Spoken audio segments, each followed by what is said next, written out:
Hello guys, this is Rushabh. So I recently invested few sum of capital into company named Azad Engineering. So the real question is, fundamentally इस company में क्या change हो रहा है that made me invest this capital because this is one of the family account which I handle and क्या लग रहा है मेरे को because I feel going forward in next 2 years company can double its revenue, company can almost triple its profit. So what are the fundamental triggered in this company? And in the end, we'll look into technical analysis also, like what market participants are saying. So let's get straight into this. And today I have not prepared any presentation. I'll teach you from ground scratch कि company के बारे में पढ़ते कैसे, okay? So if you go to screener, आप किसी भी company का investor presentation यहाँ से पढ़ सकते हो, okay? So let's understand first कि what does Azad Engineering do? So you can go to company overview, okay? So understand this. Azad Engineering is a precision component supplier. And what do we mean by precision component, okay?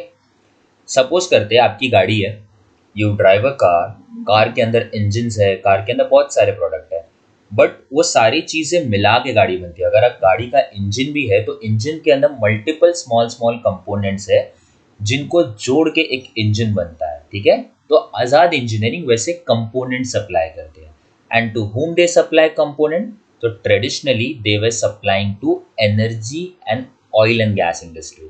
Okay, जैसे मैंने भेल के video में example दिया था कि एक power plant में होता क्या है, बहुत सारा कोल बर्न होता है, उससे एक स्टीम जनरेट होता है, फिर लार्ज टरबाइन होते हैं. टरबाइन ऐसा समझ लो कि एक बड़ा सा पंखा होता है, वो पंखा बहुत तेज घूमता है एंड उस पंखा आपके बोल सकते हैं थर्मल एनर्जी को मैकेनिकल एनर्जी में कन्वर्ट करता है. बट वो जो टरबाइन होता है उसमें भी बहुत सारे कंपोनेंट होते हैं. वो कंपोनेंट क्या होते हैं? Fixed airfoil, last stage airfoil, fixed moving and stage airfoil, slips, drill bits, hatch cover, bonnet. तो ये ट्रेडिशनली कंपनी बनाती थी and oil and gas industry को सप्लाई करती थी, जो कि लार्ज टर्बाइंस में यूज होता था. ठीक है, नाउ अंडरस्टैंड दिस. 2013-14 में होता क्या, because oil and gas industry grow करता है मोस्टली 6 से 7% on an average yearly basis पे. तो मैनेजमेंट ने सोचा कि how do I scale my business. Company अगर आज 10 करोड़ का रेवेन्यू कर रही है, 50 करोड़ का रेवेन्यू कर रही है, मैं इसको अगले 10 साल में कैसे 500 करोड़ पहुंचाऊं. So this was the thinking of the company CEO.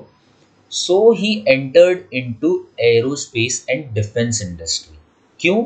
Because aerospace and defence industry is growing more than 20% globally. And company उस वैल्यू चेन में इंक्रीज कैसे करती है, आप देखो कि यहाँ भी ये टर्बाइंस में सप्लाई करते थे ये प्रोडक्ट्स को. So company wanted to go what I would say forward integration करके कंपनी सेम बोल सकते हैं जैसे प्लेन्स के अंदर जो कि लार्ज टर्बाइंस होते, जो कि फैंस होते, जो विंग्स में लगे होते, उनको कंपनी सप्लाई करती दिस थिंग. बिकॉज कंपनी ने प्लान किया था अराउंड 2013 में. Company got into this business in 2022. Because मैं एक्सप्लेन करता हूँ आपको गोइंग फॉरवर्ड कि इसको इतना टाइम क्यों लगा बिजनेस स्टार्ट करने में. ठीक है, so but understand the basic thing. Company के जो प्रोडक्ट्स है जो एयर एंड डिफेंस इंडस्ट्री में सप्लाई होता है, that is body valve, plate butterfly, tees and elbow, BB2K face, R10 fore and skirt. So these are supplied into business jet aircraft, commercial aircraft, defense aircraft, helicopters. Okay. And now let's get into कि company अब हमें ये पता चल गया बनाती है, ठीक है, बट ये बना के सप्लाई किसको करती है. We need to understand that also. For that we need to understand कि एरोस्पेस एंड डिफेंस इंडस्ट्री का वैल्यू चेन कैसा दिखता है. ठीक है, तो now understand simple thing. Globally aerospace and defence industry में कैसा है, जो हमारी कमर्शियल प्लेन्स होते हैं जैसे कि जो इंडिगो, एयर इंडिया या फिर किसी भी कंपनी के पास है, उनको सप्लाई कौन करता है? ये कंपनी सप्लाई करती है. Airbus, Boeing, Gulfstream. लेकिन ये कंपनी जो ये प्लेन्स को असेंबल करती है, इनका ये मैन्युफैक्चरिंग सोलो नहीं करती. जैसे कि ये टर्बाइंस कोई और मैन्युफैक्चर करता रहेगा, ये विंग्स कोई और मैन्युफैक्चर करता रहेगा, एट दिस टायर्स कोई और मैन्युफैक्चर करता रहेगा, और वो सारे कंपनी एयरबस और बोइंग को सप्लाई करती है. एंड एयरबस एंड बोइंग उसको असेंबल करता है एंड एंड यूजर, जैसे कि इंडिगो, एयर इंडिया जैसी कंपनीज को सप्लाई करता है। ओके, नाउ लेट्स अंडरस्टैंड कि ये सेक्टर इतना ग्रो क्यों कर रहा है, मतलब इस सेक्टर में ग्रोथ का फेज इतना ज़्यादा क्यों है। ठीक है, तो ग्लोबली भी हो क्या रहा है कि एरोस्पेस में ना, मतलब डिफेंस में तो ग्रोथ है बिकॉज ग्लोबली वॉर के सिचुएशन ज़्यादा है, तो वहाँ तो ग्रोथ है ही। लेकिन कमर्शियल व्हीकल्स में हो क्या रहा है, ग्लोबली जो भी प्लेन्स है वो 85% ऑफ द कैपेसिटी पे रन करी, मतलब लोग इतना फ्रीक्वेंट ट्रैवल कर रहे हैं एयर इंडस्ट्री में कि अब वो कैपेसिटी और प्लेन्स चाहिए मार्केट में बिकॉज लोग ज़्यादा ट्रैवल कर रहे हैं। तो कंपनी एयरबस एंड बोइंग के पास 15,000 यूनिट का बैकलॉग है। जस्ट अंडरस्टैंड, 15,000 यूनिट्स, मतलब 15,000 और एयरक्राफ्ट सप्लाई करने हैं। तो इससे हमें पता चलता है कि आज़ाद इंजीनियरिंग के पास जो उसका एंड कस्टमर है एयरबस और बोइंग, उनके पास डिमांड बहुत ज़्यादा है। ठीक है, लेकिन अब आप ये समझो कि एयरबस और बोइंग को जो लार्ज टर्बाइन है ना, दिस वन, बिकॉज मैंने आपको पहले समझाया आज़ाद इंजीनियरिंग ये जो टर्बाइन्स होते हैं इनके क्रिटिकल प्रिसीजन कंपोनेंट सप्लाई करता है। ओके, तो एयरबस और बोइंग को ये जो कंपोनेंट है ये कौन सप्लाई करता है। ठीक है, वो सप्लाई करते हैं this company, Honeywell, general electric, siemens energy, Mitsubishi, ये सारी कंपनी ये जो लार्ज टर्बाइन्स मैन्युफैक्चर होते हैं ना, ये सप्लाई करते हैं। एंड आज़ाद इंजीनियरिंग के कस्टमर्स कौन है, आज़ाद इंजीनियरिंग के कस्टमर्स है this players, Honeywell, general electric. ये वैल्यू चेन को समझना जरूरी, बिकॉज हमें पता चलता है कि Azad engineering and and customer तक प्रोडक्ट पहुंचा कैसे रहा है। Okay, now I explain you कि ये जो कंपनीज है इनको सप्लाई करना ये प्रोडक्ट इतना इजी नहीं है। ओके, मैंने आपको बोला कि Azad engineering started thinking about this कि मुझे एरोस्पेस एंड डिफेंस इंडस्ट्री में एंटर करना है इन 2013-14। ठीक है, बट उनको ऑर्डर्स मिलने चालू हुए इन 2022। But why, the question comes कि 7-8 साल क्यों लग रहा है। अगर मेरे पास आज पैसे, मैं फैक्ट्री डालता हूँ, कंपोनेंट बनाता हूँ, सप्लाई करता हूँ। बट एयर इंडस्ट्री ऐसे नहीं चलता, बिकॉज एयर इंडस्ट्री में एक सिंगल कंपोनेंट का failure is equal to loss of life and loss of life of multiple people. इसीलिए इंडस्ट्री में दो ही कंपनी है ग्लोबली, एयरबस और बोइंग, जो कि एंड यूजर को प्लेन सप्लाई कर रहा है कंपनीज को। इसीलिए जो ये सप्लायर्स होते हैं एयरबस और बोइंग को, वो भी बहुत कम होते हैं। क्योंकि अगर आपके पास, लेट्स टेक एन एग्जांपल, आपके स्क्रीन पे भी दिख रहा है, आपको इसका लाइसेंसिंग लेने में कि आपको इनको कंपोनेंट सप्लाई करना है, it takes 30 to 48 months, it takes 3 to 4 years just to get the licence. आप ये समझो, फिर उसके बाद आपको करना क्या पड़ता है, लाइसेंस बनाने के बाद आपको R&D करके वो कंपोनेंट बनाना पड़ता है उनके इंजीनियर्स के साथ मिलके। फिर कंपोनेंट बनाने के बाद आप फैसिलिटी सेटअप करते हो, मैन्युफैक्चरिंग प्लांट। फिर मैन्युफैक्चरिंग प्लांट का ऑडिट होता है एंड देन ये सब होने के बाद कंपनी आपको छोटा सा, जैसे समझो आपकी कैपेसिटी आज अगर 100 करोड़ की है, तो कंपनी आपको 10 करोड़ का ऑर्डर देगी and they will test whether you are able to execute this और नॉट। तो ये मतलब ये इंडस्ट्री इतना कॉम्पिटिटिव है कि यहाँ पे कोई भी आज रिलायंस के पास अगर 1,000 करोड़ है तो उठ के आके इंडस्ट्री में नहीं आ सकता। ठीक है, just understand a simple thing कि ये मोट है आज़ाद इंजीनियरिंग का, बिकॉज आज़ाद इंजीनियरिंग जो ये इनको प्रोडक्ट सप्लाई कर रहा है ना, ये प्रोडक्ट्स को उसको सप्लाई करने के लिए 7-8 साल का एक जेस्टेशन पीरियड लगा है। तो वो पीरियड का जो पेन है, company has gone through that. Okay, now let's understand कि ग्रोइंग फॉरवर्ड कंपनी में ग्रोथ के ट्रिगर्स क्या क्या हो सकते हैं, बिकॉज ये तो हमें ट्रेडिशनली पास्ट का मालूम पड़ा कि कंपनी ये धंधा करती है, कंपनी इस सेक्टर में है, कंपनी क्या है हमें ये मालूम पड़ा। लेट्स अंडरस्टैंड कि कंपनी ग्रो कैसे करेगी। Okay, so for that I take you to the balance sheet of the company. ठीक है, अंडरस्टैंड दिस थिंग। मार्च 2024 में कंपनी के fixed asset, okay, was 257 crore, 257 crore. March 2025 में वो होता है 436 करोड़ एंड करेंटली कंपनी की कैपेसिटी है 780 करोड़। इसका मतलब क्या है पता है? जो 250 करोड़ आज से 2 साल पहले इनके प्लांट्स थे, मतलब फिक्स एसेट मतलब क्या होता है कंपनी का, उनके प्लांट्स, उनकी फैक्ट्रीज, तो वो जो 250 करोड़ का था आज वो 3x हो गया है। ठीक है, और ये फैक्ट्रीज इन्होंने लगाए क्यों है? Just for this sector. Which sector? Aerospace and defence industry. Because currently हो क्या रहा है पता है? Oil and gas sector company को सिर्फ 80% का रेवेन्यू दे रहा है almost, and aerospace and defence industry का शेयर सिर्फ आज 18% या 17% है इस कंपनी के रेवेन्यू में। कंपनी एनुअली 600 करोड़ का रेवेन्यू कर रही है, उसमें से 80% ऑयल एंड गैस इंडस्ट्री से आ रहा है, बाकी का आ रहा है एरोस्पेस एंड डिफेंस इंडस्ट्री में। But company going forward, company को एरोस्पेस एंड डिफेंस इंडस्ट्री का मार्केट शेयर, मतलब रेवेन्यू के अंदर शेयर मोर देन 50% लेके जाना है, because this is where the real growth driver is. और मार्केट भी यही सेक्टर को वॉच कर रहा है। Market is not watching this sector, market को हमेशा ग्रोइंग चीज पसंद है, and growing thing is this. Okay, तो अब ये कंपनी ने, जैसे मैंने आपको बैलेंस शीट में बोला, कंपनी ने ये फिक्स एसेट को ग्रोथ किया। ये ग्रोथ कहाँ किया है? ओके, तो ये देखते हैं, कंपनी ने ग्रो किया है इनटू दिस। ये देखिए, कंपनी ने पिछले 1 साल में 4 प्लांट्स इनॉग्रेट किए। एक मित्सुबिशी के लिए, एक जी वर्नोवा के लिए, एक सीमेंस एनर्जी के लिए, एक बेकर्स ह्यूजेस के लिए। एंड ये जो फैक्ट्रीज है, this have just started last year. मतलब ये लास्ट ईयर सिर्फ स्टार्ट हुआ है। कोई भी प्लांट 100% कैपेसिटी पे डे वन से वर्क नहीं करता। It takes time. पहले 10% पे काम करेगा, 20% पे काम करेगा, 30% पे काम करेगा, स्लोली स्लोली स्केल होता है।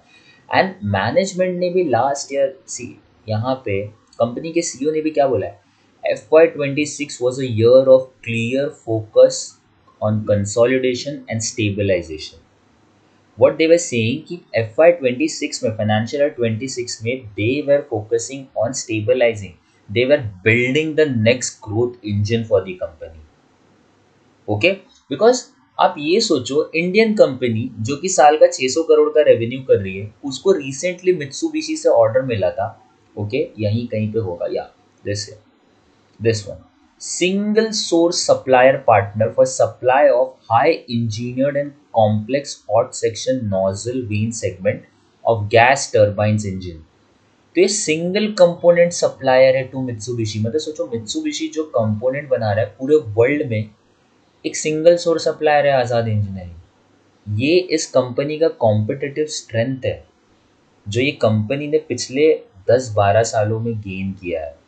And now they have build the capacity. But हो क्या रहा है, कैपेसिटी करंटली उतनी यूटिलाइज नहीं हो रही है। बट मैनेजमेंट हैज गाइडेड कि FY27 में जो ये प्लांट्स इनॉग्रेट हुए ना, April 26, April 25, September 25, March 25, they will start giving results in current FY27।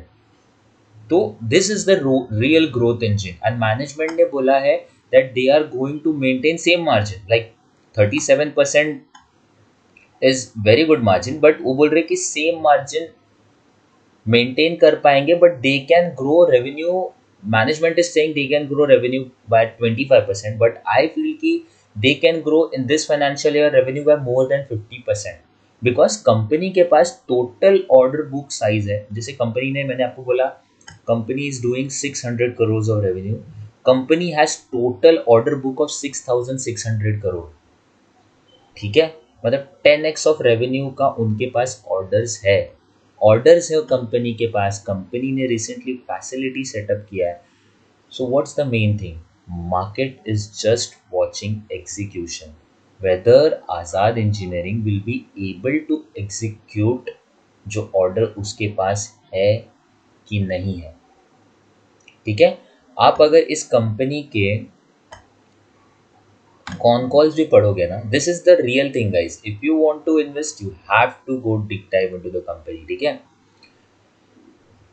C over here, yeah, this one.